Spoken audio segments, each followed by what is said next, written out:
collapsed in my home from sepsis poisoning. And when I collapsed, I wasn't found for 5 days. And when they did finally get to me, they rushed me to the hospital, and I died on the emergency table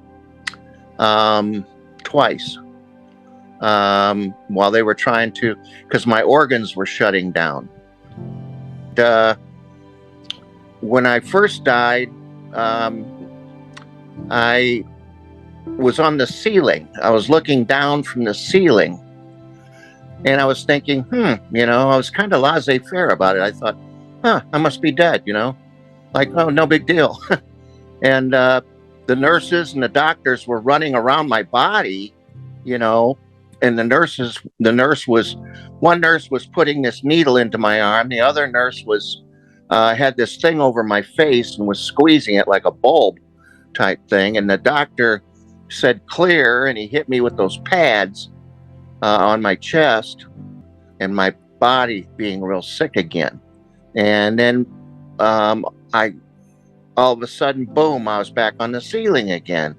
Well, the second time, now I start traveling through this long tube that maybe was, 20 feet by maybe what seemed like 20 feet wide by maybe 20 feet tall.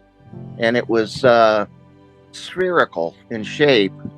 And on the walls, the inside of the walls, was my life. And as I'm slowly passing through this tube, it was like Technicolor on the walls, like a movie of all the happy things that have occurred in my life. As I, year after year after year, through childhood, and then, of course, teenage years, and then, young adulthood, and so forth and so on, down through the years. And I get to the point where I'm about 61 years old, and there's this, and I'm traveling throughout this entire thing, I'm traveling towards this light, and the light is very, very bright, and it's getting larger and larger through this spherical tunnel. And as I get to the light, I'm about 61 years old, and all of the pleasurable things have played themselves out on the walls of this tunnel, and now this big veil gets pulled aside, and I'm very spiritually soul sick. I guess the way to say it is my soul was still feeling very ill, and I was thirsting. My soul felt like it was thirsting for something, and I felt like I was laying on the ground, but I don't know what kind of ground it was, and I could smell the ground, and I looked at the sky, and the sky was a completely different color than anything I'd ever. It's not like a sky blue like we know here. It was a totally different type of color, a color that I've never seen before. I've never seen a color like that before, not in this realm. There's no colors like that here. In this field, just, hundreds and thousands of people.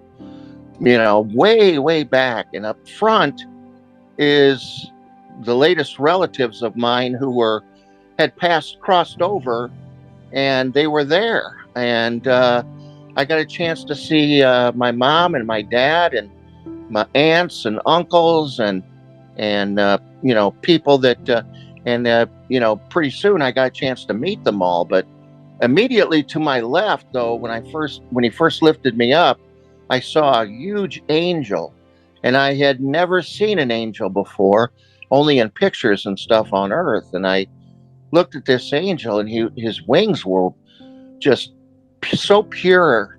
The white of them was so pure, and the feathers were just so pure and white, and it was huge wings. And he had a beautiful blonde hair, and it was wavy, and it came down kind of over his eye, I remember, and it looked almost windswept. I guess that's the only way to explain it. But he had an armor chest plate on, and armor anklets like over his ankles, and he had a sword on his left-hand side. Who is that? And he said, that's Michael. He said, that's my archangel. He's the one that brought you here. And I was like, huh? You know? And then I got to thinking about it while I was there, and I thought, you know, this must be heaven, you know? And I said, I really probably shouldn't be here. I was a sinner on earth, and, you know, I did things that I wasn't very proud of. And I said, I really, you know, I'm not worthy to be in your presence. And he smiled at me with that loving smile of his, and his eyes, you know, caught mine, and he said, John, he said, the first shall be last and the last shall be first. And I thought, I wonder what he means by that. Because at that time, I didn't know. You know, since I've been back, I looked it up in the Bible, and he did say that, you know, but I didn't know what it meant until I got back. But he said, John, in my house, in my Father's house are many mansions, he said, and I go to make a place for you, for your family, for all your friends, and their families as well. I want you to rejoice because you are my friend, and you're going to heaven. That's for infinity. That's forever. And my mom was so happy to see me, and she gave me the biggest hug, and my dad too. And I saw my 9-year-old niece, who had died of a diabetic coma when she was 9 years old. And she said, hi, Uncle Johnny, and gave me the biggest hug. And she was an angel when she was on earth. But I stopped myself. He said, I'm going to send you back. And I want you to give a message to everyone on earth. He said, this may take you a while. He said, you know, rest assured, when you do cross over, and he said, and I will have St. Michael come and get you again. He said, but when you do cross over again, he said, you can be rest assured that you're going to heaven. He said, but he said, I've got a big mission for you.